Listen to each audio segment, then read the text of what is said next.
उमरो अय्यार और तलिस्माती दुनिया।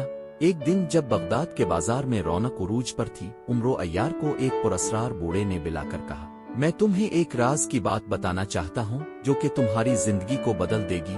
उमरो, जो कि हर तरह की माजराजोई के लिए हमेशा तैयार रहता था, इस बूढ़े की बात में दिलचस्पी जाहिर की। बूढ़ा शख्स उमरो को एक खुफिया रास्ते से ले गया, जहाँ एक कदीम दरख्त के नीचे एक छोटा सा तलिस्माती दरवाजा था। इसने उमरो से कहा, ये दरूजा तलिस्माती दुनिया की तरफ जाता है, लेकिन याद रखो वहाँ के राज तुम्हें अच्छाई और बुराई का फर्क भूलने ना दे। उमरो ने बिला झिझक दरवाजा खोला और अंदर दाखिल हो गया।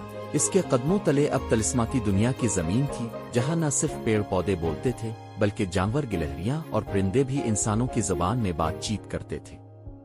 उमरो ने इस दुनिया में कई मुख्तलिफ मकामात का दौरा किया, जहां इसने मुताद्दिद महफूजात जैसे कि सुनहरी पानी का चश्मा, जादुई फलों का बाग और एक गार जिसमें ना खत्म होने वाली आग जल रही थी देखी।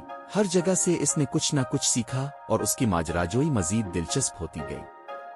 अपनी सफर के दौरान उमरो को एक ताकतवर जादूगरनी मिली, जिसने इसे एक मुश्किल पहेली हल करने का चैलेंज दिया। पहेली का हल मिलने पर जादूगरनी ने उमरो को एक जादुई चुकी दी, जो कि इसकी ख्वाहिश की हर चीज को पूरा कर सकती थी। उमरो ने चुकी का इस्तेमाल अपने दोस्तों और बगदाद के लोगों की मदद के लिए किया, लेकिन जैसे ही इसने तलिस्माती दुनिया से बाहर निकलने के बारे में सोचा, इसे वही बूढ़ा शख्स मिला जिसने इसे चेतावनी दी थी कि तलिस्माती दुनिया के राज वहां तक ही महदूद रहने चाहिए। उमरो ने बुजुर्ग की बात मानी और तलिस्माती दुनिया की तरफ पलट कर ना देखने का फैसला किया।